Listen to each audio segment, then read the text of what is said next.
నాయకుడు స్పష్టంగా చెప్తున్నాడు, ఈ రాష్ట్రంలో ఉన్నటువంటి పరిస్థితుల దృష్ట్యా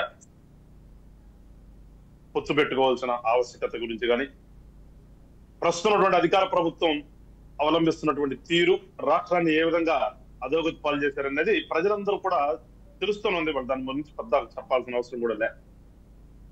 ఎందుకంటే రాజధాని లేని రాష్ట్రాన్ని చేసిందే కాకుండా ఇవాళ ప్రాంతాల మధ్య, మతాల మధ్య, కులాల మధ్య తెచ్చిపెట్టి లబ్ధి పొందాలని ఒక ఆలోచనతో ప్రస్తుత ముఖ్యమంత్రిగా వెళ్తున్న తీరు గమనిస్తా ఉన్నాం. ఎందుకంటే ఆ రోజున ప్రతిపక్షంలో ఉన్నప్పుడు వీళ్ళు కట్టలేరు, అన్నొస్తాడు, ఫారిన్ కంట్రీస్ చల్లనే రాజధాని కడతానని చెప్పేసిన ప్రసంగాలు ఉన్నాయి ఈ ముఖ్యమంత్రి గారివి. మరి ఏదో మాట తప్పని మడం తప్పని అంటాడు కదా పాపం. అందుకని చెప్పి జనం కూడా రాజధాని ప్రాంతంలో ఉన్నవాడు కూడా వీరికే ఓట్లేశారు. అప్పుడున్నటువంటి అధికార పార్టీని కాదని, తెలుగుదేశం పార్టీని కాదని.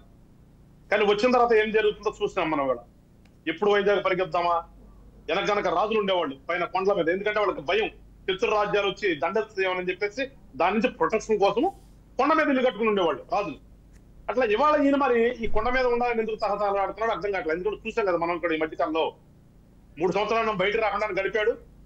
బయటకు వచ్చేటప్పుడేమో ఎక్కడికి వెళ్తే అక్కడ ఆ ఊరు బంద్ చేయటము, బారికేళ్లు కట్టుకోవటం, ఇంకొంచెం ముందు గారు బారికేళ్లు పట్టాలు కూడా అడ్డం కట్టుకుని ఆ సభ దగ్గరకు వచ్చి చుట్టూత సభను కూడా ఈ మధ్యకాలంలో చూసాం.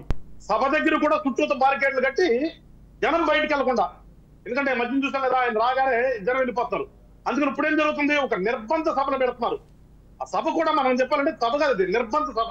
ఆయన మాట్లాడటం అయిపోయేదాకా ఎవరిని బయటకు కూడా పోనకుండా ఆపుతున్నారు. అలా పెట్టుకునేటువంటి ముఖ్యమంత్రి ఇలా దౌర్భాగ్యం.